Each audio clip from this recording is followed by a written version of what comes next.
and thank you so much for being here with us for this last session of the day. It's been an incredible lineup of speakers so far, and we're very excited for our speakers in the next session as well. And just a little reminder, as people might trickle out at the very end, that we do have tours tomorrow of labs on CU campus, so please join us for those. We'll be starting here for some talks about labs in the morning, and then we'll go and tour a few spaces. So the schedule is all posted on the website, and please join us for those if you're able to. So unfortunately, our next guest couldn't be with us today due to some unfortunate travel snags, but we're so grateful that she's able to join via Zoom. And so I will go ahead and introduce Dr. Max Liboiron is an assistant professor in geography at Memorial University of Newfoundland, where she directs the Civic Laboratory for Environmental Action Research, also called CLEAR. CLEAR develops anti-colonial methodologies and instruments in the natural sciences by grounding them in indigenous thought and Métis legal orders to create place-based scientific protocols in marine plastic pollution research. Dr. Liboiron has played leading roles in the establishment of the field of discard studies, which is the social study of waste and wasting, and the global open science hardware movement, and is a figure in feminist science studies and justice-oriented citizen science. She is currently the Associate Vice President, Indigenous Research at Memorial University. Please give a hand and welcome Dr. Liboiron.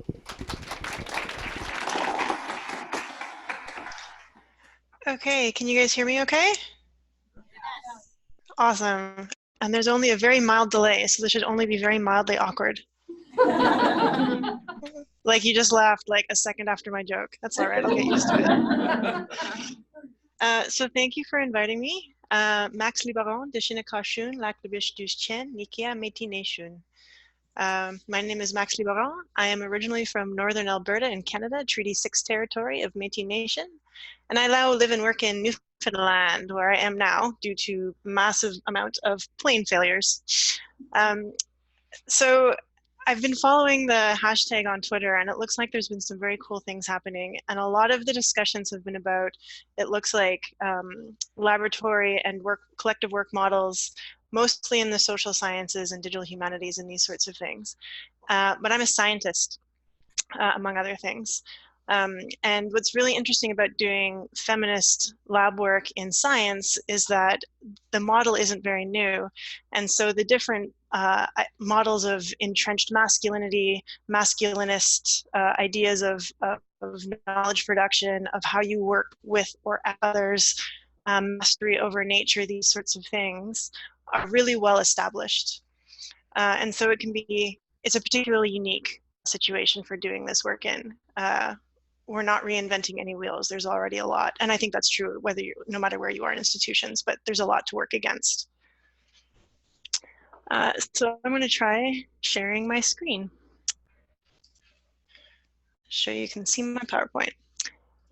All right. Okay. Can you see that? Yes. Yes. Okay, that's my lab. That's Claire, and that is our lab dog. Well, one of our lab dogs. We have two. Claire, what we do is we're a marine science laboratory. We look at plastics in food webs, particularly human food webs, and particularly indigenous traditional food webs. And what we do is we practice a politics of non-deferment, which means that as a feminist and anti-colonial lab, we don't wait for the decolonial horizon to arrive. We don't wait for science to be less fundamentally fucked up before we start doing our work. And so what that means is that in every moment of what we do, whether it's ordering supplies or titrating, we try and ask, how do we do this in a more feminist way? How can we do this in a more anti-colonial way?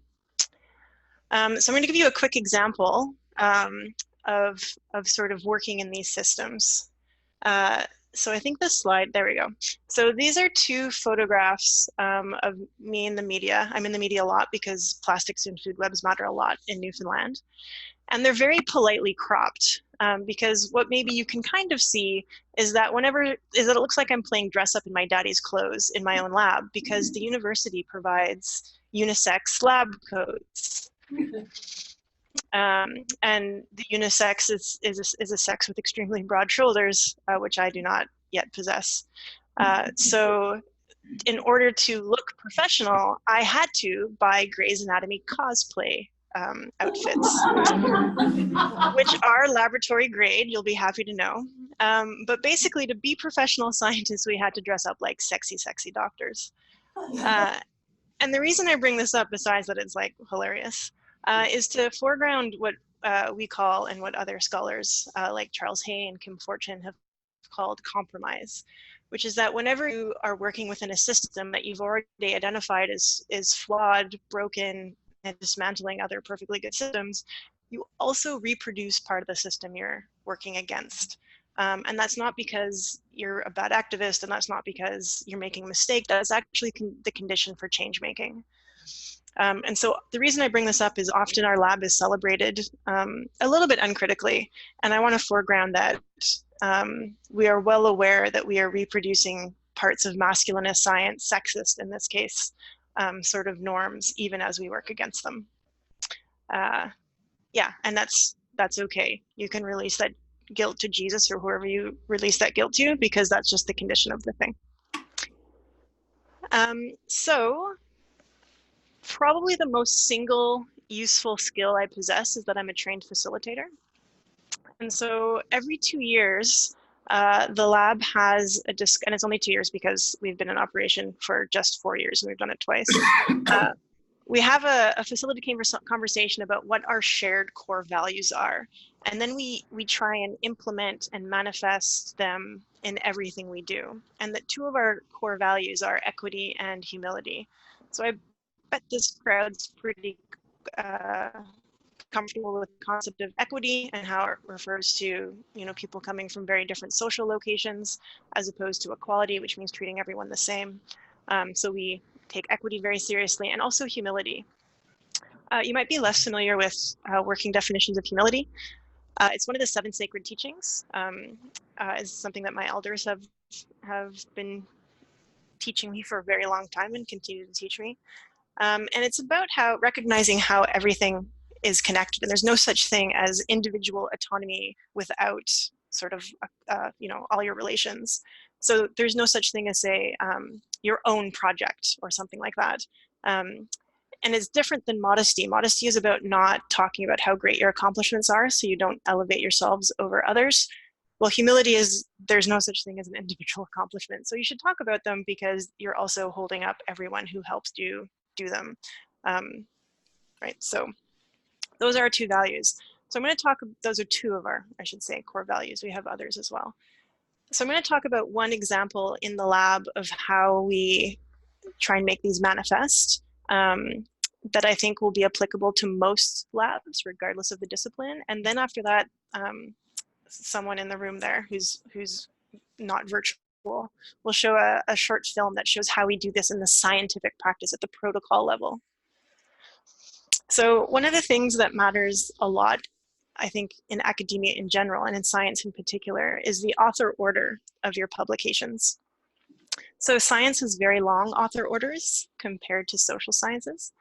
And the first author is like the hot young thing who's got the big brain and is leading the way and, is blazing and all this sort of stuff. And the last author is the wise old white man who has built the lab and got grants and has sort of provided the infrastructure and the various forms of mentorship that have produced paper, even if that person doesn't have their fingers in the actual project. And those are the 2 parts that have the most value. And then everyone else in between an author order is sort of recognized in decreasing amount of value. So we try and do author order more equitably. Usually the PI will just determine who's in what order, and at some point you'll get a draft of your paper with you in an author order, and you will possibly disagree with it. And myself and everyone in the lab has experienced that more than once. So what we do is, first of all, we have author order meetings with the entire lab, and we come to agreement by consensus. So even if you weren't on the paper or on the project, the lab is still there to support people, to bear witness, and to exercise humility. So what we do, well, we do it a little bit different each time. but the slide that is slowly coming up in a slight delay, there we go. What we did is we went around the table and we said, how do you know this project? How do you know this project? How do you know this project? And some people, like there's someone there on the screen called Natasha. She said, oh, I heard about it when Jess was talking about it at the lunch table, because our lab table is also a lunch table. And we just had a little chat. And then Jess says, oh my gosh, during that chat, you had some really great ideas and they actually really helped me with the paper. So it turns out that maybe Natasha had more to do with the paper than she originally thought. So this is how we recognize people who might not normally be recognized. We've included things like fish and librarians and community members and hunters and others through this process that might not have normally been on a list. Then we talk about the different sorts of labor and work that people did on the paper, and we talk about what is valuable about those things. And one of the things that consistently come up that is one of the more valuable forms of labor is cleaning in our lab. Not only because of like second wave feminism and recognizing that cleaning is a form of genuine labor that should be paid, but also because plastics off of synthetic clothing are a really big contaminant in our lab. And if someone doesn't clean, or if all of us don't clean, we don't get valid results. So cleaning is one of the most valued forms of labor in our lab, and they get a lot of credit when we figure out author order. So what's happened in this slide is we've gone around and people with little pink stars have been recognized as supporters and helpers and people that should definitely be in the acknowledgements. And people with darker blue stars have been recognized as authors who have been carrying the project. And people with 2 stars have been sort of carrying the object in their arms and hearts and minds. And the people with 1 stars have been adding things to that. And so in terms of the types of valued labor they're doing, we then turn to equity very explicitly. And we say like, okay, well, which type of people consistently fail up? And you know, does that happen in this lab? People consistently get forced out of science pipeline. What kind of people aren't here today? What, you know, that sort of stuff. And that's when we start pushing those people, representative of those groups, up in author order. So 2 stars right now. One is Justine and Charlie. Charlie's a white guy from South Africa who's got tenure. Actually, I think he's full professor now. And Justine is a student. She's a white woman. Justine will take the lead over Charlie in author order because they have the same sort of stars. So when I get hate mail, actually, I get a lot of hate mail. So one very ongoing genre of hate mail I get is about this part of the process because people think it's not fair. And it isn't, because they're usually talking about an equality model where you treat everyone the same. And we have already said that we are sort of beholden to an equity model. So there we go. So that's one example of how we sort of weave these values into a lab practice, into a lab protocol. And now Susie is, I think, going to help play a film. And the film it's a short, like op-doc type film, documentary. Thank you. And it's going to show how we do some of this in the sciencey, the actual technical parts of knowledge production on plastic pollution in Newfoundland.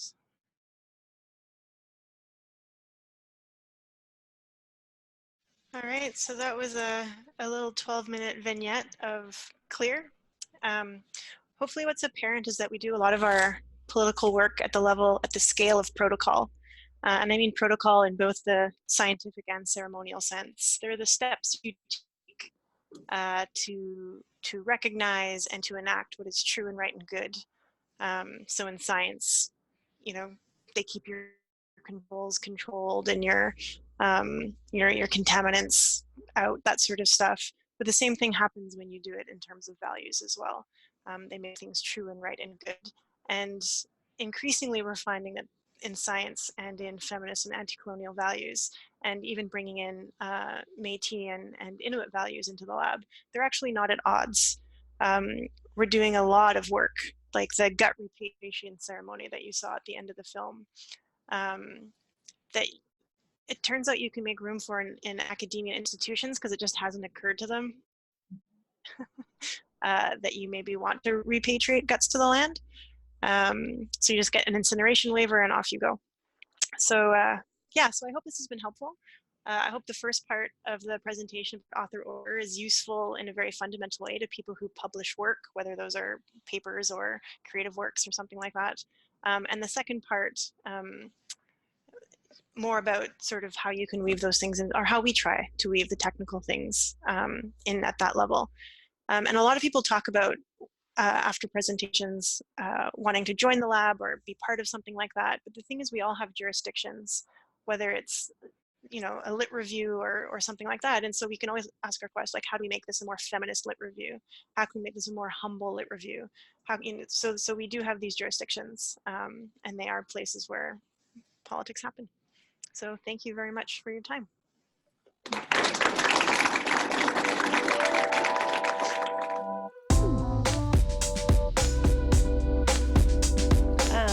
Who has questions?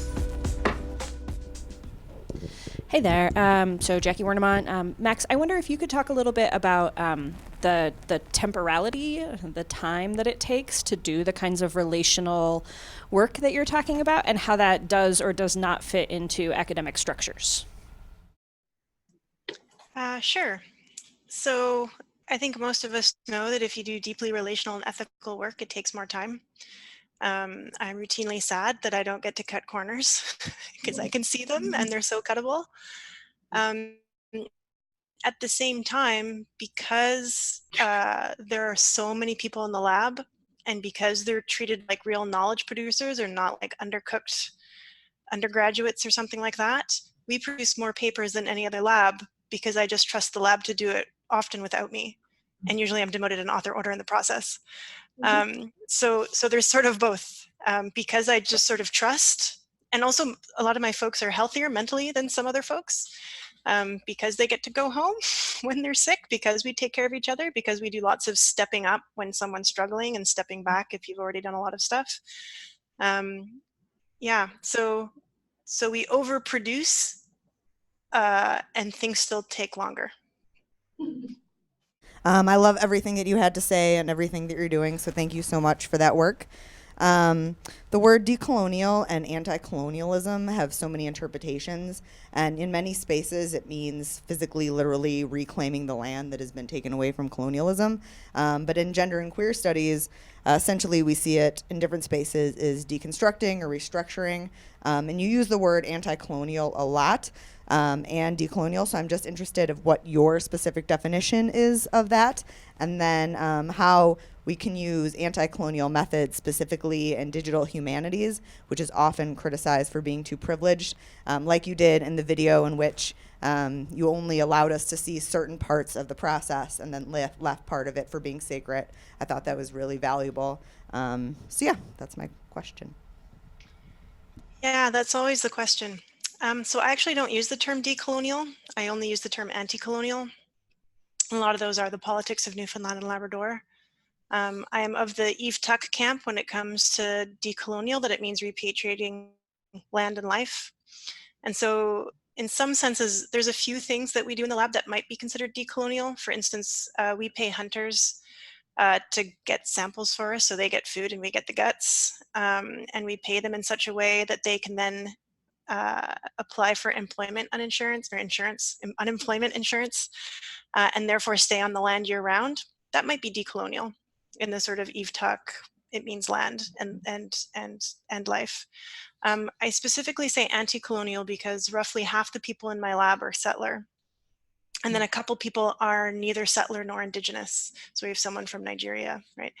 And a couple other folks that where those terms don't apply. And part of the reason I use anti-colonial is to make it really, really clear is that we all have very different jobs in that. And when I first started sort of being more intersectional in how we're doing our feminism in the lab, I had a lot of settler students accidentally overstepping and appropriating Indigenous law in ways that was not appropriate. And so we had to sit down, talk about different terms, and anti-colonial is one that people felt represented by and like they could contribute, while decolonial is something that I don't feel like I can contribute to concretely in the scale of that project, when most of scale of our activism is protocol. It's also, you'll notice I didn't use the term Indigenous science. We do actually do something called Indigenous science, which is Indigenous knowledge, sometimes interfacing with science in various ways. But again, because a lot of the folks in the lab are settler, it's not something I surface because it's not for them. So it's sort of in the same way that we kept certain things out of the video. I do a lot of work of refusal in the lab and making sure that appropriation and sort of promiscuous and entitled boundary crossing is reduced as much as possible. And in terms of sort of bringing those ethics to other forms of research, research is, especially university research, is often founded on the entitlement to Indigenous land, often for benevolent reasons. So I work with researchers who do like climate change stuff, and they're like, oh, this is good for Indigenous people. I'm just going to go to Nunatsiavut. And you're like, no, you have to ask. You're like, oh, but it's good. You're like, no, it doesn't matter. It's not yours. You have to ask. Even, missionaries also were being very benevolent, and that didn't work so well. So when it comes to research ethics, the assumed access to Indigenous land, concepts, life worlds is often unexamined. So that's probably where I would start. Thank you very much. Thank you. Any other questions? Yeah. Thank you. It's for Max. Following up on that, 'cause that's super helpful. And I was thinking how in my lab, we're a deeply mixed group of Indigenous scholars, scholars from other countries, and because we're so much focusing on projects that are really usually beginning out of people's experiences, we really do have this problem sometimes of just what you've just named, like how to stop the sort of like, spread all the time, even when it's the most good-natured, the most enthusiastic, et cetera. I was just wondering if you could say a little bit more, sorry to do this, but it's one of those like, I need more information about this conversation, right? Can you say a little bit more, because such great sort of schematics earlier for just, your sense, even just intuitive, or if you have something more systematic for, how you sort of surface and address those moments of spread, particularly in these sort of settings where, this better than anyone, where people are working together constantly in close quarters and really thinking about what it means to have those moments that are just telling people no, but they're not actually exclusion, which is part of what I'm hearing. If you just say a little bit more about how you navigate that, that would be super wonderful. There's a spectrum of ways we deal with that, because it's also where most of the lateral violence in the lab comes from, is appropriation or well-intentions. So there's very formal things like we do what we call community peer review, and this is not within the lab. This is lab community relations, where before we publish anything, and also throughout the process, but definitely before we publish anything, we go to communities where we've gotten guts and we say, hey, this is what we did. Can we publish this? And just like academic peer review, they're like, tell me more about this. I don't think you can circulate that.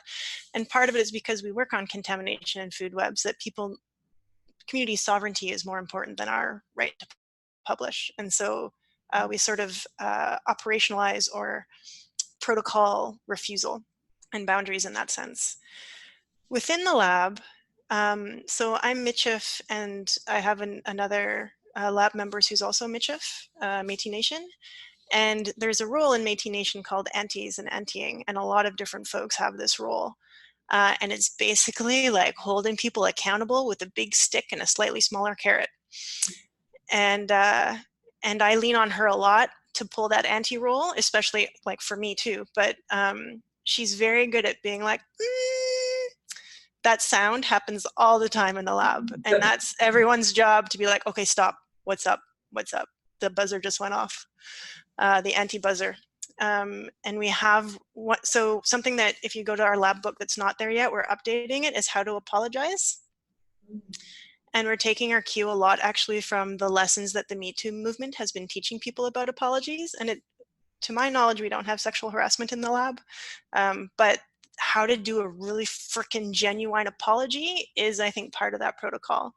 So some of it's intuitive, some of it's taking on traditional Indigenous roles, and some of it is, formalizing in protocols as wherever we can. But yeah, we should chat sometimes, because it's probably the biggest struggle that I have by order of magnitude. And that also ties back to Marissa, what you were saying, that apologize, reflect, and move on. I really liked that as a kind of concise way to operationalize that process. Any other questions? Yeah, Liz. Since you both had documentary films be kind of part of your story today, I just wanted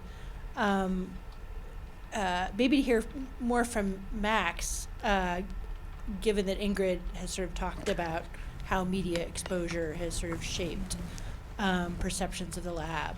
You kind of alluded to it by talking about the media coverage of your lab. How do you feel you do, I mean, you have obviously the blank space on the documentary, but in what ways do you sort of negotiate those questions about exposure?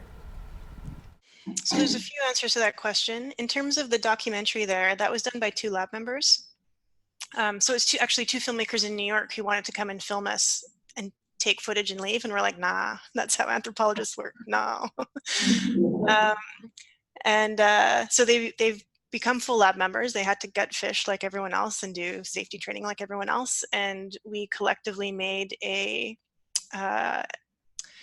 collaboration and consent form as opposed to a release form based on the values of CLEAR, and that outlines the way that film circulates has to be done by consensus. So I had to get permission from the lab to show it here, and I actually had to talk to the organizers, and they were taking it out of the overall recording when this goes live because it's not ready to circulate so promiscuously yet.